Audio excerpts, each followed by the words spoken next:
Glasovi svetov.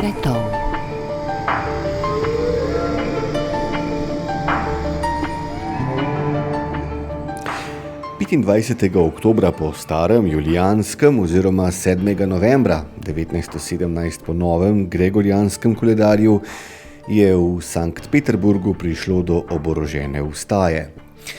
Nepriljubljena ruska vlada je padla, oblast so prevzeli boljševiki z Leninom na čelu.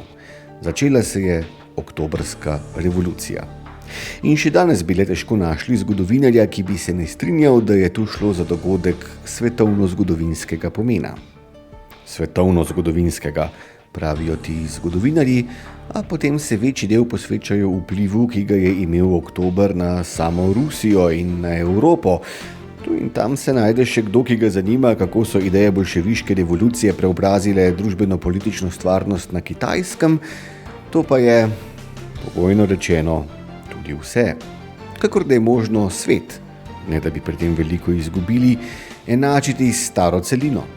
No, prav zato se zdi nadvse dobrodošlo, da so pri založbi CF pred nedavnim izdali knjigo Ruska revolucija, pogled iz tretjega sveta, v kateri skuša njen avtor, zdaj že dolgo pokojni gvajanski marksistični historiograf in politični aktivist Walter Rodney, premisliti, kaj lahko oktober pomeni za afriške, latinskoameriške in druge družbe, ki so v 60. in 70. letih 20. stoletja, prav v času torej, ko je Rodney pripravljal zapiske za univerzitetna predavanja, iz katerih je omenjena knjiga sestavljena, iskale pot iz položaja kolonialne podrejenosti oziroma izkoriščenosti. Do kakšnih zaključkov pa se je Walter Rodney na vse zadnje dokopal in ali so njegova razmišljanja relevantna tudi danes, dobrih 30 let po padcu Berlinskega zidu. No, to sta vprašanji, spoštovane poslušalke in cenjeni poslušalci, ki nas boste zaposlovali v današnjih glasovih svetov, ko pred mikrofonom gostimo filozofa, doktorja Gorana Vraneševiča, ki je slovenskemu prevodu Rodneyjeve razprave, prevodu za katerega je poskrbela Aleksandra Rekar, pripisal spremno besedo.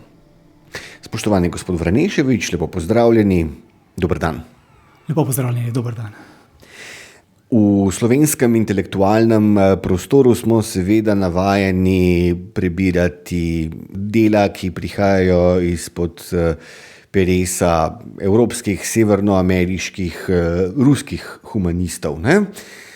Medtem ko razprave, ki nastajajo recimo takole južno od ekvatorja, ne, pa so pri nas zelo redke ptice, da nam imajo avtorji in avtorice iz tako imenovanega tretjega sveta kaj povedati, ta misel se pri nas, se mi zdi, še ni udomačila.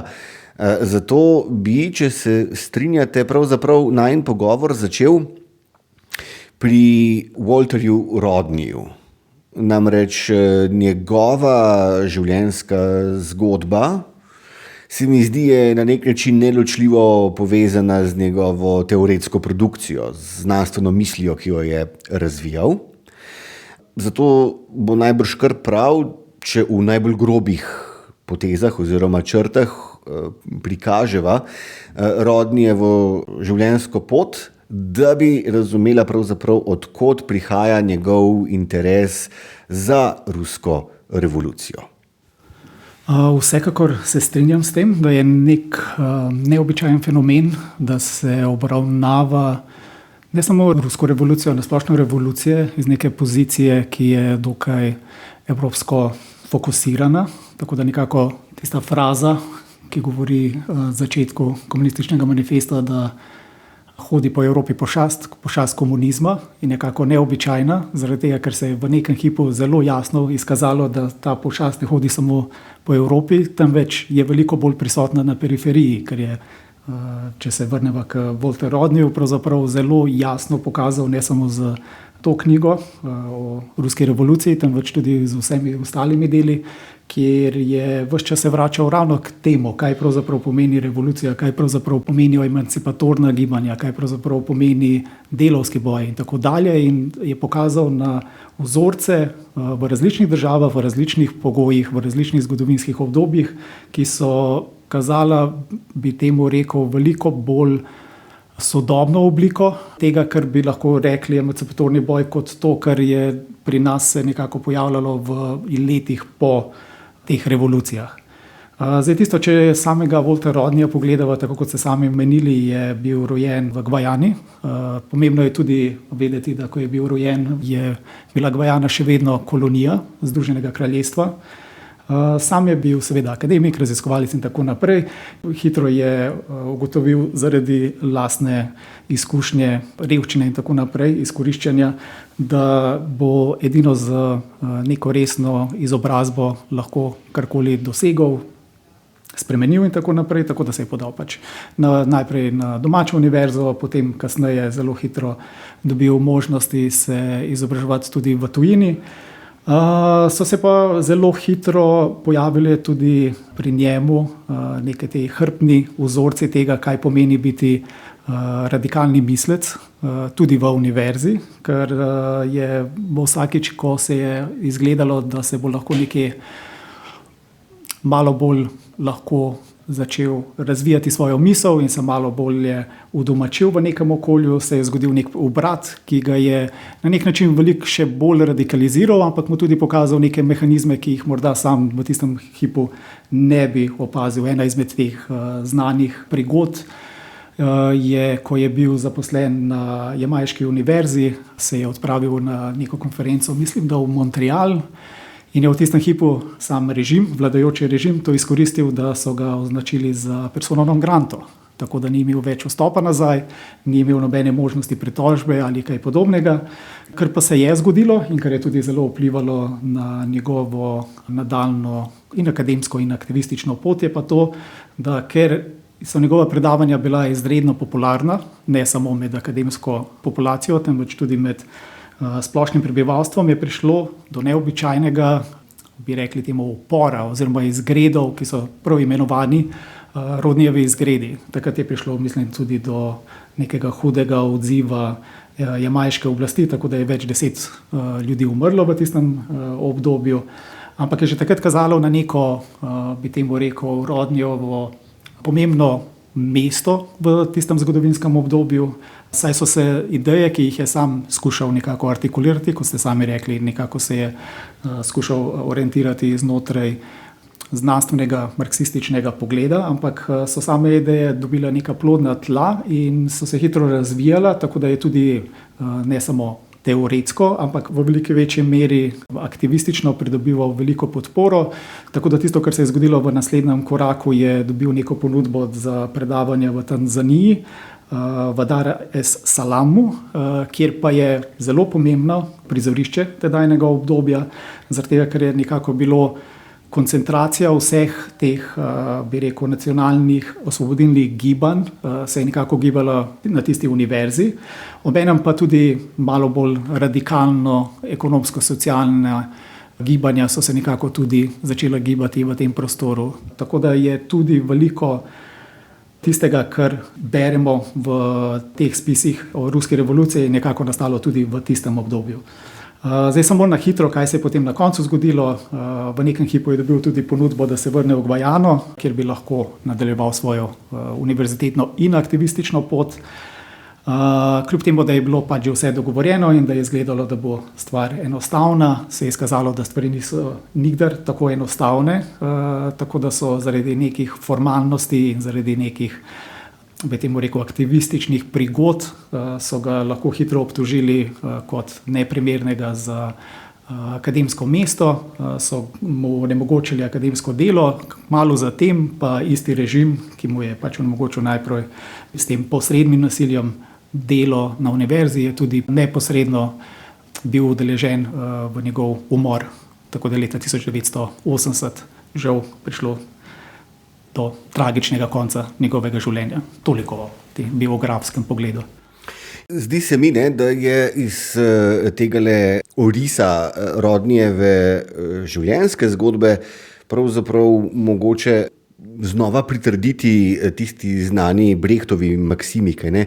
Namreč, da je knjiga orožje, ki ga lahko vzamemo v roke. Skratka, Rodney je nekdo, ki piše knjige, ki predava, ki preučuje, in je njegovo akademsko početje seveda do tolikšne mere prežaljeno z nekim prevratniškim družbenim potencialom, da sproža realne družbeno-politične učinke v okoljih, v katerih se giblje, pa ne gre to za Jamajko, za Tanzanijo ali seveda za Gvajano, ne. Zdaj, človek bi si mislil, ne, da je v ospredju njegovih razmišljanj seveda položaj tretjega sveta, koloniziranih dežel, ne. Knjiga, ki je pred nami, pa tako ali drugače seveda govori o ruski revoluciji, in Rusija je bila leta 1917, o tem ni nobenega dvoma, imperij, ena izmed tistih evropskih držav, skratka, ki so ravno izvajale kolonizacijo, ne. In se sprašujem, ker se mi zdi, da je razkorak med recimo Gvajano, Tanzanijo ali Jamajko na eni strani, njihovo zgodovinsko izkušnjo, ne, in Rusijo, rusko zgodovinsko izkušnjo na drugi strani tolikšen, da sem presenečen, ne, da Rodneyja pravzaprav ruska revolucija zanima in tudi navdihuje kot nek, se zdi, možen model ali pa vsaj neko poglavje iz zgodovine, ki ga borci za dekolonizacijo ne smejo prezreti, ne. Zakaj dr. Vranešević, skratka, se Rodney usmeri vsaj v določenem segmentu svojega znanstveno-raziskovalnega dela k preučevanju oktobrske revolucije? To je ključno vprašanje. Jaz mislim, da brez tega vprašanja pravzaprav niti ni mogoče razumeti ne Rodneyja, niti tega, zakaj pravzaprav je ruska revolucija ne samo bila tako uspešna, učinkovita in tako naprej na lastnem ozemlju, ampak pravzaprav zakaj je imela takšen vpliv, učinek po celotnem svetu. Tako da tisto, kar mogoče, je potrebno najprej razumeti, da mogoče se gre za neke 3 sklope, ki so v ozadju. Ena je sama ruska revolucija, kaj je pomenila.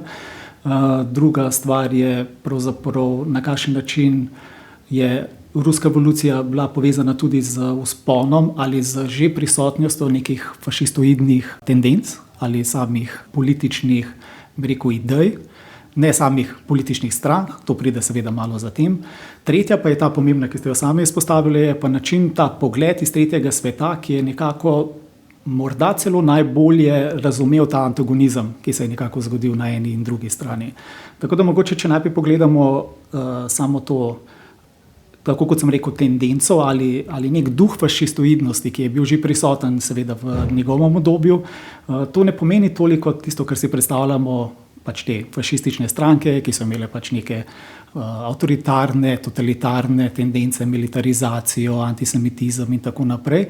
Ampak sam Rodney, seveda obstaja neka zelo dolga tradicija, ki se je ukvarjala s tem, ampak sam Rodney tudi sam detektira, da je nek elementaren problem, okoli katerega se tudi giblje kolonializem, ki je bil za njega ena izmed osrednjih tematik, pravzaprav način, na kakšen so izkoriščeni, dominirani prebivalci kolonij, ki pravzaprav v bolj čisti obliki pokaže na to, kaj je pravzaprav bil osrednji problem fašizma. Ne toliko vse tisto, kar smo prej omenili, seveda avtoritarnost, totalitarnost in tako naprej, ampak da je v ozadju tisto, kar govori o nekem elementarnem problemu, prej način, na kakršnega se zasebna lastnina skuša manifestirati skozi način, ali pa, da ne bomo komplicirani, na kakšen način pravzaprav kapitalistični način delovanja, produkcije izkorišča, dominira, eliminira in tako naprej prebivalstvo v prid, samo v prid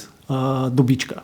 Tako da tisto, kar je nekako v ozadju ves čas tlelo in je nekako omogočalo tudi premislek o tem, kakšen protipol lahko mislimo z rusko revolucijo, je pravzaprav bil v ozadju v veliki večji meri nek fenomen, ki ga zdaj danes lahko poimenujemo kot fašizem. Zdaj, sam fašizem običajno seveda je težko najti neko splošno definicijo. Meni še vedno všeč tista definicija, ki se pravzaprav bolj giblje okoli načina, kako zasebna lastnina, kako je pravzaprav fašizem manifestacija kontrarevolucije zasebne lastnine. Tako da tisto, kar je tudi Walter Rodney vse čas nekako imel v ozadju, ni bilo toliko samo te ekonomsko-socialni mehanizmi, ki so pač ta klasičen način, kako marksizem obravnava, ampak da v zadnji krena izmed njegovih, oziroma njegova disertacija je bila tudi disertacija o sužnji lastništvu, je pravzaprav v večji meri na kakšen način je ta lastnina v svoji radikalni formi, oziroma v svoji najčistejši in radikalni formi pravzaprav utelešena v lastništvu nad telesi, nad duhom, nad posamezniki.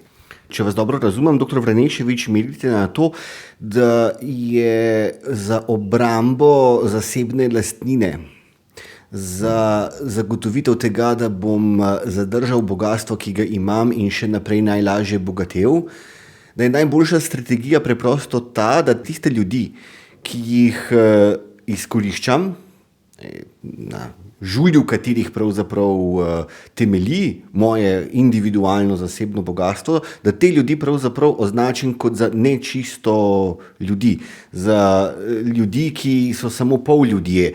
In je zato ta rasistična diskvalifikacija, recimo temnopoltih, sestavni, neobhodni del ekspropriacije bogastva in konsolidacije interesov zasebnih lastnikov kapitala. Na to merite ali kako? Točno na to. Če govorimo o lastništvu na telesi, govorimo samo o objektu premoženja. Tisto, kar je pravzaprav v zadnji instanci lahko kolonializem nekako, zaradi česar je bil tako uspešen, zaradi tega, ker je nekako lahko deloval tisto, kar je neka fantazma vedno v ozadju kapitalizma, da lahko deluje neomejeno, brez nekih omejitev, brez države in tako naprej, je ravno to, da je lahko postalo vse premoženje. In ko pristane v zadnji instanci premoženje tudi telo, dobimo pač to čisto obliko kolonializma, kjer je pravzaprav telo tam samo zato, da lahko proizvede čim več novega premoženja.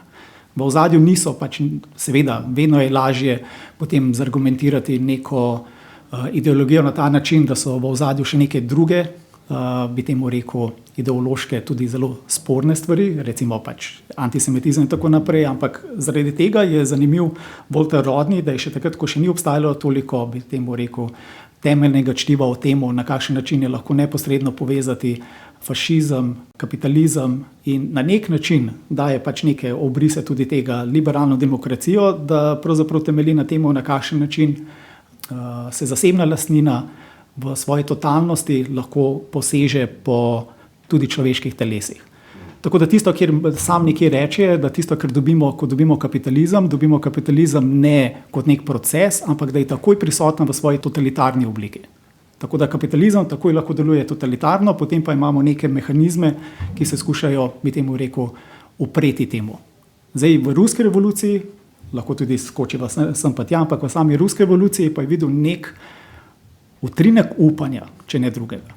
Utrinek upanja, ki mu je omogočil razmišljati tudi o temu, da je drugačen svet tudi možen.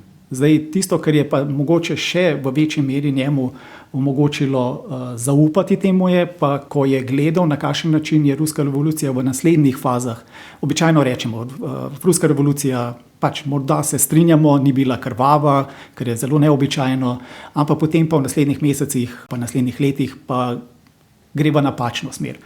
Sam, ko boste brali samo knjigo, boste pa videli, da je njega pravzaprav v veliki meri tudi so ga zanimali mehanizmi, strategije, taktike, institucije, ki so bile vzpostavljene skozi rusko revolucijo. Ne toliko samo to, da je pač v nekem hipu prišlo do nekega vznika svobode, emancipacije in tako naprej, ampak dan potem, ko se vsi že pač še malo skušajo strezniti od navdušenja, kaj sledi v vseh teh korakih. Tako da je sam zavestno potem šel skozi vse elemente pozitivne in negativne, tako da se dotakne vse od vseh obratov znotraj socialističnega gibanja v naslednjih letih do državljanske vojne, ampak tudi do Stalina in problema, ki ga je predstavljal znotraj socialističnega gibanja, ampak elementarno ga je ravno zanimalo to, na kakšen način, ali pa kje bi bile tisti vzvodi, s katerimi bi lahko sam si pomagal misliti, kaj pravzaprav pomeni emancipacija za življenja, s kakršnimi je on imel opravka dnevno. To pomeni, ko je bil v Tanzaniji, ko je bil na Jamajki in sam, ko je bil v svoji rodni Gvajani. V tem kontekstu moram vprašati, nemara je to seveda nasledek tega, da je za nazaj vsakdo lahko general po bitki, ampak zdaj se seveda zdi, da so napake, zgrešene poti, po katerih je boljševiška oblast v Rusiji krenila po letu 1918, da so pravzaprav težek mlinski kamen okoli vratu oktobrske revolucije, arhipelag Gulag, montirani procesi, prisilna preseljevanja celih narodov iz starodavnih rodnih krajev v pusta prostranstva Sibirije, krimski Tatari, Čečeni recimo, sta dva taka primera. To so kratko malo zločini proti človeštvu.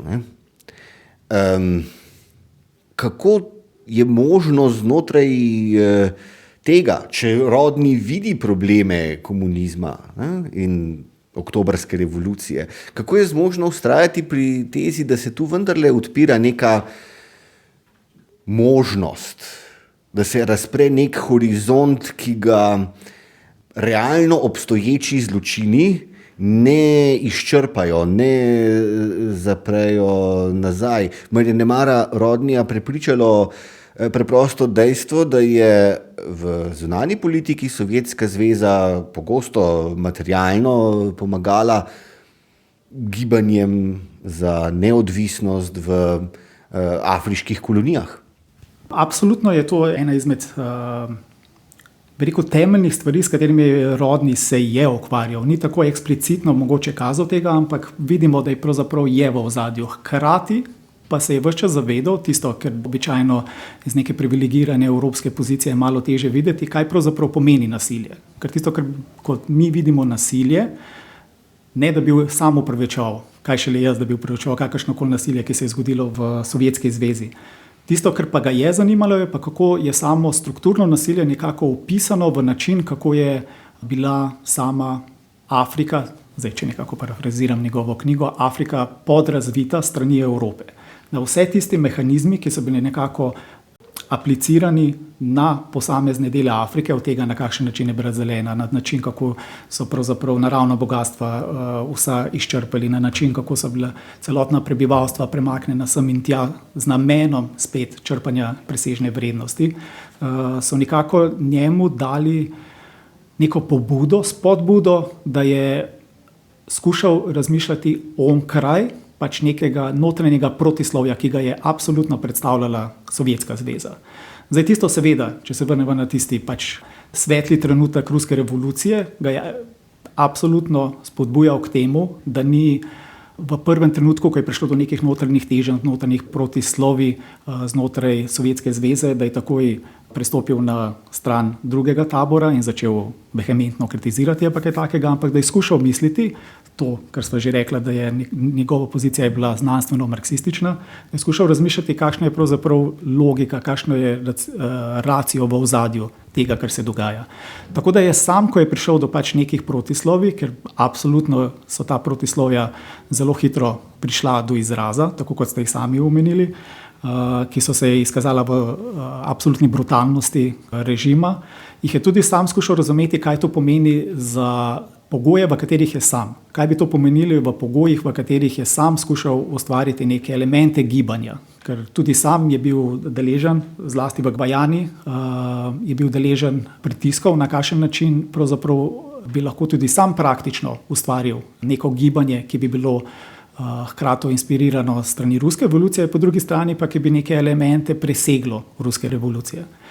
Tako da tisto, kar ga je ves čas gnalo naprej, ni toliko hkrati je samo zavedanje, da ruska revolucija sama po sebi, tisto, kar je nekako proizvedla, je bila na nek način eksperiment, ker absolutno je bila eksperiment, tega so se zavedali tudi sami revolucionarji, ampak tisto, kar ga je pa še bolj gnalo, je pa to, da je v načinu, na kakršnega se je lotila Sovjetska zveza, nekakšnega se je spoprijela z tem, kar smo rekli, z izkoriščenjem, dominacijo, eliminacijo celih populacij, da je pravzaprav temeljila na neki drugi logiki, ki pravzaprav je bila veliko bolj pogubna za človeštvo.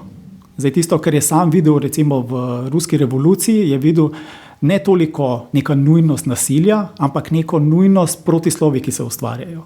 Tako da ni nikdar, vsaj da bi sam zasledil, bil v prid nikako nasilju Sovjetske zveze, je pa bil v prid temu, da se poskuša eksperimentirati. Tako da tisto, kar recimo sami vidimo, da Sovjetska zveza da je proizvedla veliko trpljenja, morije in tako naprej, ni sam videl kot edino možno manifestacijo tega, kar bi lahko bila ruska revolucija, ampak način, kako je lahko tudi šlo veliko stvari narobe. Tako da tisto, kar je sam tudi nekako prepoznal v različnih oblikah kolonializma, ker recimo, če sami velikokrat zoperstavimo, imamo pač morije znotraj totalitarizmov različnih, fašistoidnih, komunističnih in tako naprej, potem imamo pa liberalno demokracijo, ki pa je malo bolj, bi rekel, mehka. Ampak sam Walter Rodney takoj prepozna pač neko dokaj neobičajno tenzijo znotraj te logike, zaradi tega, ker imamo pač primere, kjer se tudi znotraj liberalne demokracije, ki se skušajo očistiti tega, se dogaja na nek način podobna stvarnost. Ne, da bi to upravičevala, ampak tisto, kar sam ni želel se nikdar zavezati, je, da zaradi tega, ker bi v nekem hipu neka logika proizvedla nek presežek nasilja, da bi potrebno samo logiko odpraviti kot popolnoma neprimerno ali pa zaostalo, v smislu, da samo revolucionarno gibanje, da bi bilo potrebno ga enostavno opustiti, pa začeti nekje drugje, zaradi tega, ker so se v nekem hipu zaradi notranjih nujnosti morali v Rusiji ali Sovjetske zvezi odločiti, da bodo delovali na takšen ali pa drugačen način. Seveda, ko pridemo v 30 leta, kot so sami omenili, tam je pa šlo popolnoma v neke, rekel, blaznostne skrajnosti. Ja, če vas dobro razumem, dr. Goran Vraneševič, hočete reči, ne glede na to, kaj si že mislimo o Stalinovi državi oziroma družbi, ki jo je Stalin pravzaprav proizvedel, je treba priznati, da je hrbtna stran evropskih liberalnih demokracij, ta hrbtna stran, ki je zelo dobro vidna recimo ravno na črni celini ali v Karibih ali v jugovzhodni Aziji, seveda ravno tako brutalna, nečloveška eksploatacija, uničevanje človeških življenj v industrijskem obsegu, zato da seveda lahko v kolonialnih metropolah ta prosluli zgornji 1% živi življenje vredno Indije, Koromandije. In kaj? Ali to pomeni, da je Rodney mnenja, da v skrajni sili se pač klin izbije lahko samo s klinom, da je možni odgovor na strahovito nasilje, ki ga izvajajo britanske, francoske, belgijske, nizozemske, portugalske, pa še kakšne kolonialne oblasti pred Prvo svetovno vojno, gotovo tudi nemške in italijanske, ne? Kaj meni, da je na to nasilje možno odgovoriti tudi z nasiljem, da bi na ta način začarani krog presekali ali kako? Absolutno je to, vidi se na način, kako oba skušamo nekako orientirati se tukaj, da je malo občutljivo vprašanje. Ampak absolutno bi rekel, da za Rodneyja bi bil odgovor da pravzaprav nasilje se zbija z nasiljem, ampak tisto pa je pač sam tudi večkrat poudaril, da nasilje, ki ga recimo proizvajajo sam pravim temu kapitalistični izkoriščevalci, ko se nekako koristijo kolonije za to, da zasužnijo celotna prebivalstva, ni enako nasilje kot tisto nasilje, ki ga sužnji za to, da se bi rešili svojih okov, ki ga proizvajajo proti svojim izkoriščevalcem. Tako da v tem smislu bi rekel, da Rodney se je zavedal, da obstaja neka tenzija tam, ampak se je tudi s to zavestjo se je sam eksplicitno odločil, da bo stal na poziciji tega, da nasilje je potrebno za spremembe. Pa se najbrž lahko rečeva, ne, da ko so se antifašistični zavezniki, Sovjetska zveza, Združene države Amerike, Združeno kraljestvo, slovenski partizani na vse zadnje, ne, ko so se borili proti nacifašizmu med drugo svetovno vojno, ne, to ni bil boj, ki bi potekal v rokavicah. Ne. Pa smo vseeno mnenja, da je izid druge svetovne vojne zelo jasen. Zmagali so fantje v belih kavbojskih klobukih, ne fantje v črnih kavbojskih klobukih, kaj ne? Ja, tako je. No, se tisto pa ni samo na tej ravni, ker recimo, če pogledamo potem tudi, pa malo če skačeva časovno, gibanje za pridobivanje pravic temnopolnega prebivalstva v ZDA. Recimo Martin Luther King, mlajši, je bil najbolj znan ravno po tem, da je ves čas govoril v prid miroljubnim rešitvam, ki bi recimo se izognila nasilju, ki se bi izognila nekim žrtvam, ki se bi nekako dogajala bolj na institucionalni ravni, recimo na ta način, da se bi zakonodaja prava nekako vzpostavila, na ta način, da bi se družbene gibanja malo bolj aktivirala. Ampak sam, eno leto pred svojo smrtjo, je nekako tudi ugotovil, da enostavno zaradi neštetih smrti, ki so se zgodile ravno v tistem letu, ki so bile smrti potem, ko so bile že uveljavljene vse te rešitve, ki si jih sam zamislil, se je nekako sam zavedal, da res, da proizvaja nasilje v končni fazi brez up in tako naprej, ampak da za samo stališče tistih, ki so deležni samega nasilja, pa da pravzaprav, da je morda celo pravično ali pa celo nujno, da posežejo po neki vrsti nasilja. Tako da so različne situacije, ki zahtevajo različno reakcijo. Zdaj ne govorimo o nasilju vedno na načinu, da nekoga treba ubiti ali pa kaj takega, govorimo tudi o nasilju. Vedno, ko govorimo o nasilju, ki je sproženo proti kapitalističnemu izkoriščevanju, govorimo vedno o nasilju, ki je proizvedeno proti kapitalističnemu sistemu. To pomeni, da tudi, ko ga spreminjamo, je že percepirano kot nasilje. Recimo to, da zmanjšujemo pravice zasebnega izkoriščanja lastnine, se že nekako tretira kot neko ustavno-pravni problem in kot nasilje proti, recimo, svobodni podjetniški logiki.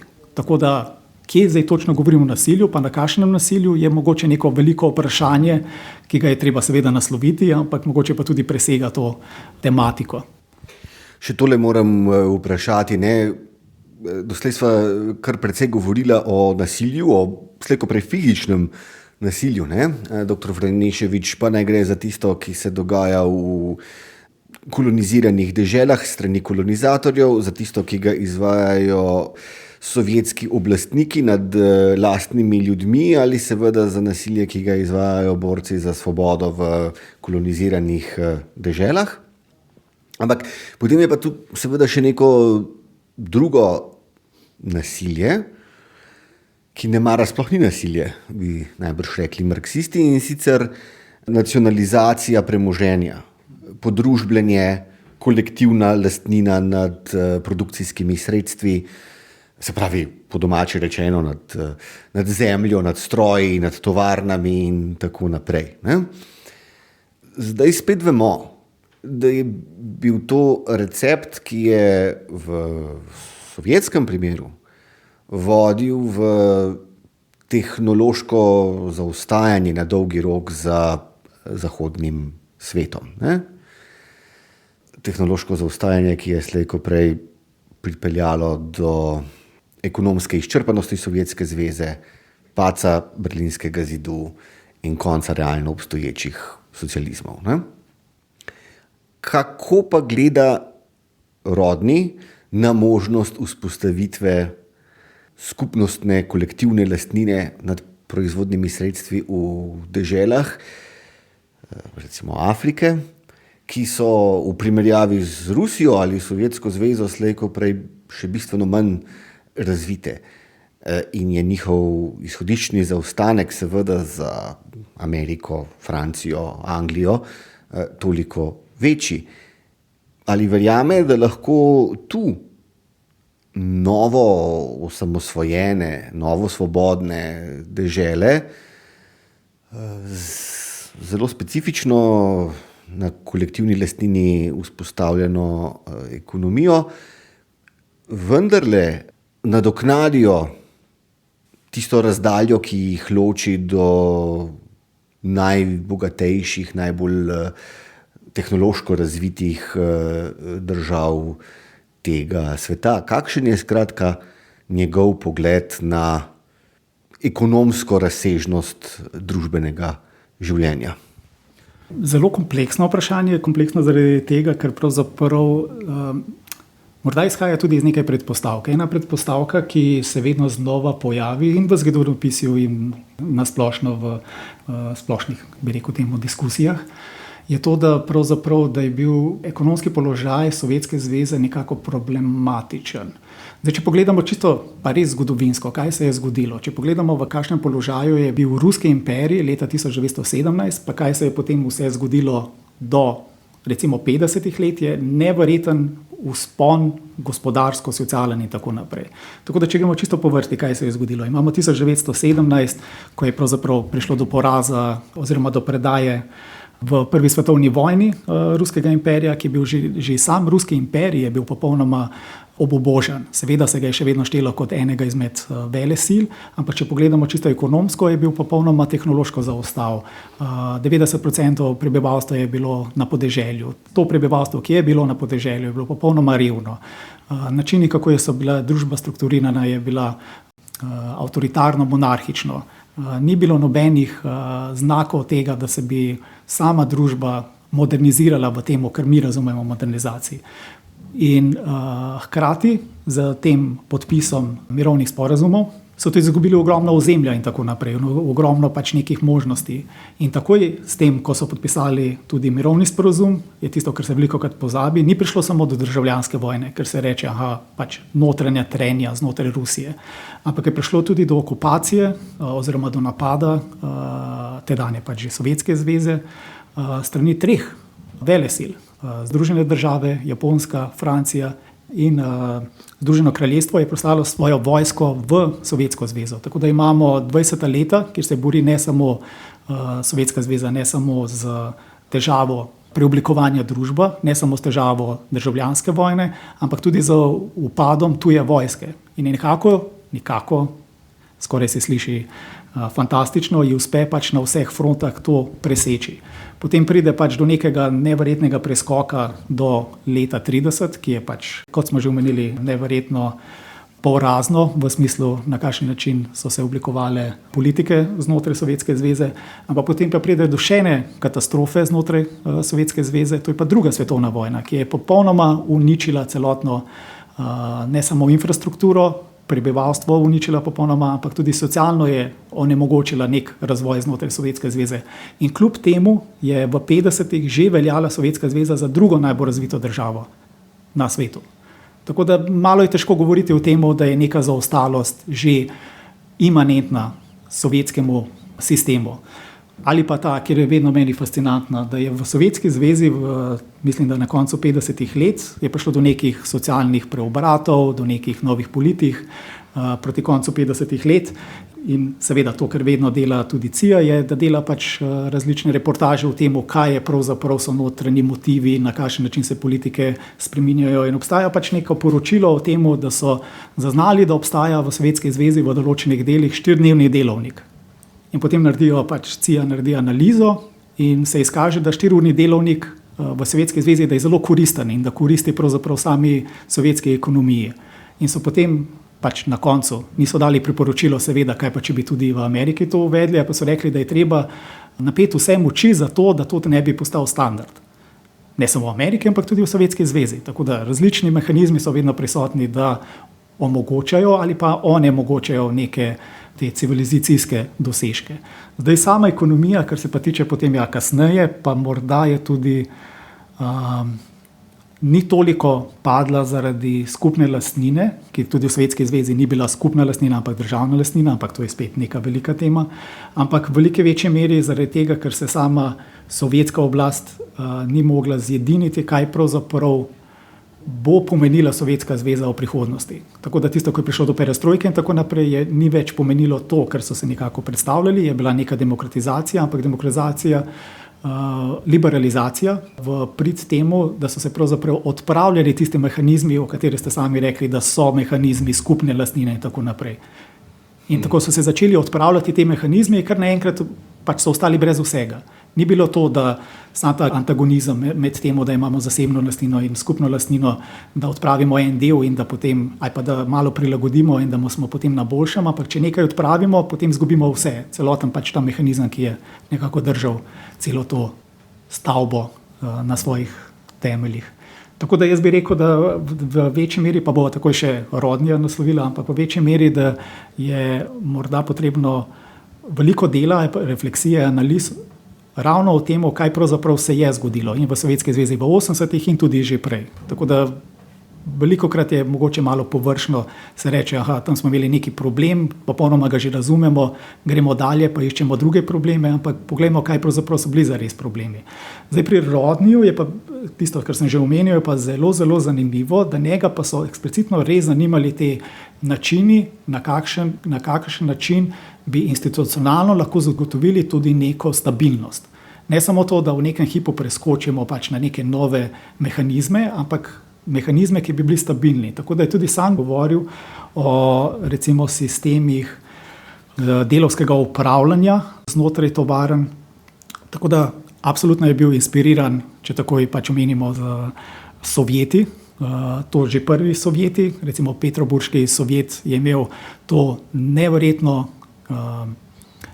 potencial, da so bili zmožni, ki je nastal že mimogrede že leta 1905, ampak to zmožnost, da je skoraj deloval kot neka senčna vlada. Skorajda.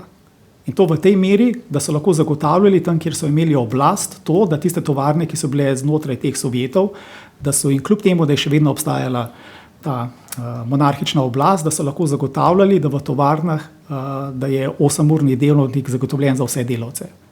Ni bilo nobenega zakona, nobenih možnosti, da bi to lahko uveljavili kot univerzalno formo, ampak Sovjeti, ker so bili organizirani notranje kot samoupravni, pač aktivistični kolektivi delavcev, so zagotavljali, da tiste tovarne, ki so bili pod njihovim nadzorom, da so morali, kljub temu še enkrat, da so bili to zasebne tovarne, da so se morali držati pač teh pravil, ki so jih te Sovjeti sami vzpostavili kot pravila nujnega minimuma. Tako da zdaj pa še enkrat, če samo tisto skočimo nazaj k Walter Rodniju, sam je pa tudi iskal, med temu rekel, neke možnosti znotraj periferije, ki bi omogočile nekaj podobnega. Recimo v tovarnah je vedno znova našel neke načine združevanja, ki so presegali to običajno logiko te tovarne. Recimo tovarna je bila neka zasebna tovarna, ampak zaradi tega, ker so bili neki tradicionalni elementi prisotni že pred vzpostavitvijo te tovarne, so se recimo neki delavci začeli samoorganizirati in začeti iskati načine, kako bo v tovarni delovala neka bolj skupnostna logika. Tako da je našel pač neke elemente na različnih področjih, v različnih okoliščinah, ki so govorile ravno v prid temu, da je potrebno iskati ne samo seveda inspiracijo pri ruski revoluciji, ampak potrebno iskati neke ne toliko lokalne elemente, ampak toliko bolj univerzalne elemente v lokalnem okolju, ki bi nekako pokazali na to, kaj je možno proizvesti novega ali pa emancipatornega ali pa skupnostnega, tako kot vi pravite.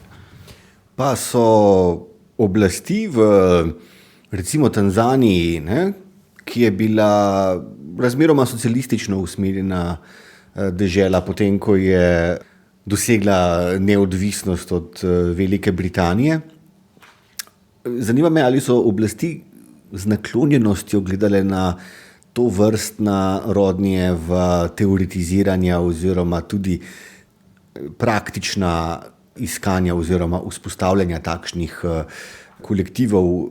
Zdi se mi namreč, morda to v meni govori cinik, ampak zdi se mi namreč, da oblast vedno hoče imeti dober pregled nad vsemi družbenimi podsistemi.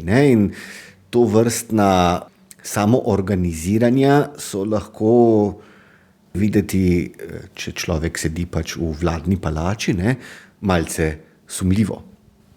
Ne, sam je bil deležen celo tega večkrat. Recimo o tem, ker je izgledalo, da bo zelo dobrodošel ali pa da bo pač lahko razvijal svoje ideje dalje, je zelo hitro pač prišel do nekih režimskih zaprek, ki so mu onemogočile ali pa celo, pač, tako kot sem prej omenil, so ga nekako odvzele njegovo življenje, da bi lahko dejansko realiziral tisto, kar je nekako imel v mislih.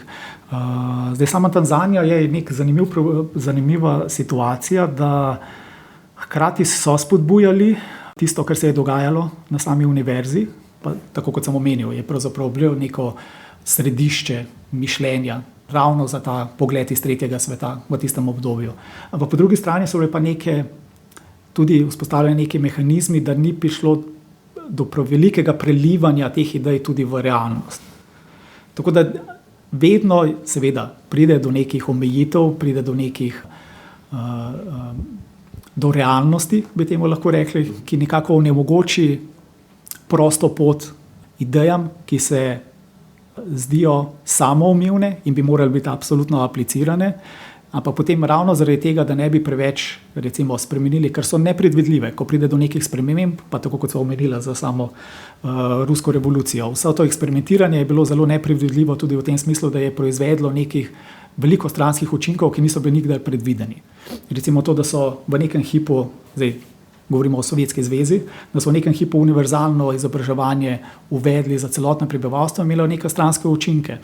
To je tudi to, da kdo bo učil pravzaprav v nekem hipu vso to populacijo, je bilo edini, na katere so se lahko za hip zanesli, je bila stara buržoazija.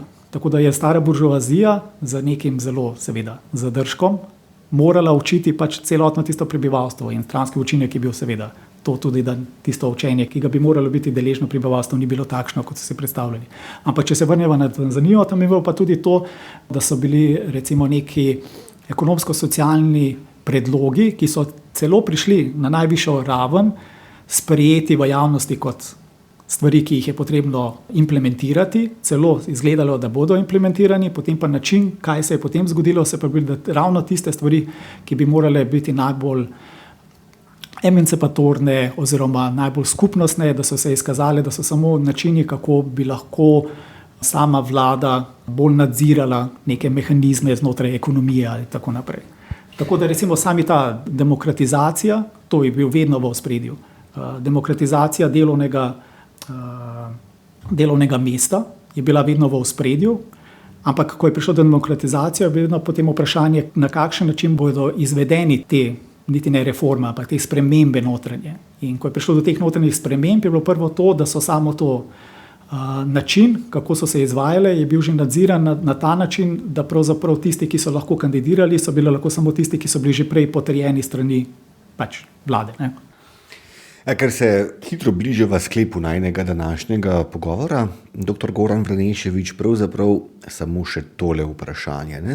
Vse to, kar sva govorila, je seveda zelo fascinantno. To so zanimiva vprašanja iz zgodovine 20. stoletja, pa naj gre zdaj za vprašanje ruske oziroma oktobrske revolucije ali za protikolonialni boj. Ampak Rodney je o vsem tem pisal v zgodnjih 70. letih 20. stoletja. Od tistih časov mineva pol stoletja. Ozriva se naokoli, zdi se, da že zelo dolgo levica ni bila v svetovnem merilu tako šibka, kakor je ta hip. Zdi se, da z vzponom umetne inteligence prihajajo pred nas potenciali za popolnoma nove načine eksploatacije.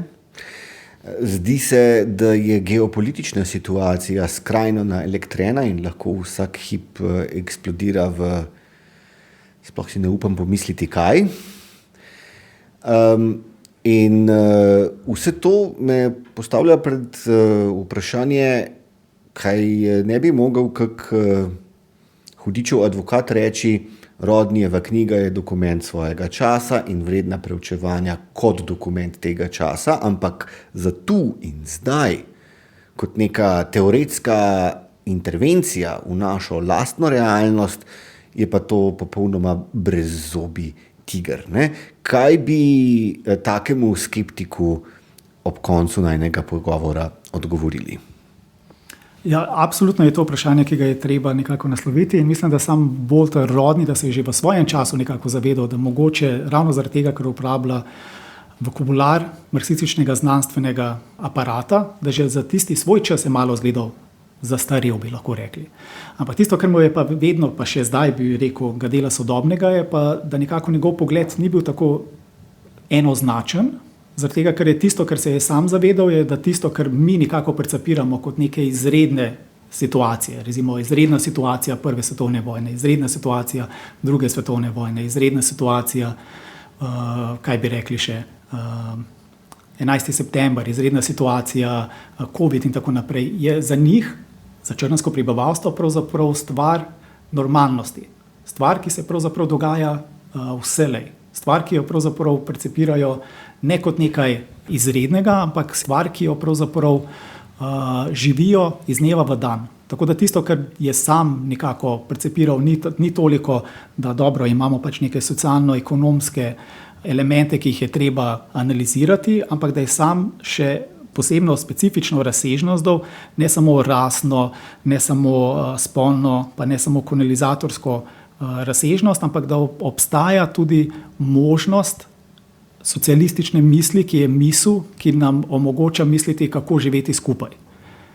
Tako da tisto, kjer imamo mi zdaj vprašanje, zaradi tega se mi zdi super vprašanje, da ste ga zastavili, da levica je tako slaba, kaj lahko levica sploh še naredi, je ravno premislek o tem, kaj pravzaprav je tisto, kar se levica predstavlja za svoje, bi temu rekel, osrednje vodilo. In tudi sam se je moral to večkrat vprašati. Ali je pravzaprav tisto, kar sam dela, pravzaprav samo delo analize, ali s tem tudi ustvarja neke pogoje, ki bi ustvarili nekaj več, nekaj, kar bi proizvedlo več dobrega, več enakosti, več samostojnosti za ljudi in tako naprej. Tako da sam premislek, če pogledamo samo analizo, bi sam premislek mogoče na prvi pogled zgledal na nekih mestih malo zastarel, ampak tisto, kar pa je v ozadju in vedno znova preseneti, ko se bere to knjigo, je pa to, da se zdi kljub vsemu zelo sodobna. Da se zdi, da bi lahko neke dogodke samo preslikal v njegovo knjigo, pa bi še vedno delovali. Še vedno bi imeli neko aktualnost, še vedno bi lahko proizvedli nek premislek več, kot je bil nekako prisoten. Zdaj tisto, kar pa sam nekako tudi se zaveda za neko socialistično misel ali pa za misel levice, je pa tisto, da je sama socialistična misel je lahko uspešna, samo če je zmožna reflektirati samo sebe. Da vedno znova pride do neke težave, kjer se postavijo pač neke obrambni stolpi, na katerih pač sama levica je zmožna obstati in se potem enostavno iz teh stolpov brani. Samega premisleka o tem, kaj pravzaprav pa pomeni tisto osrednje vodilo, ki ga naj bi nekako potiskala tudi zgodovino naprej, pa morda prevečkrat izostane. Torej je knjiga Ruska revolucija, pogled iz tretjega sveta, vendarle nad vse dobrodošlo čtivo za tu in zdaj. Dr. Goran Verneševič, najlepša hvala za tale pogovor in za vsa pojasnila. Hvala za vabilo. Vam, spoštovane poslušalke in cenjeni poslušalci, pa seveda najlepša hvala za pozornost. Srečno!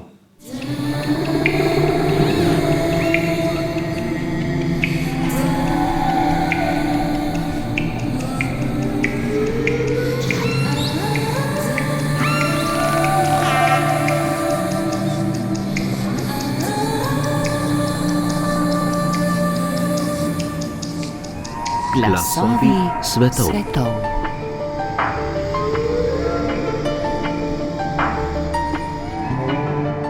S tem smo prišli do konca tokratnih Glasov svetov, oddajo, ki lahko prisluhnete tudi v obliki podcasta ali jo poiščete na spletni strani programa Ars, sem pripravil in vodil Goran Dekliva.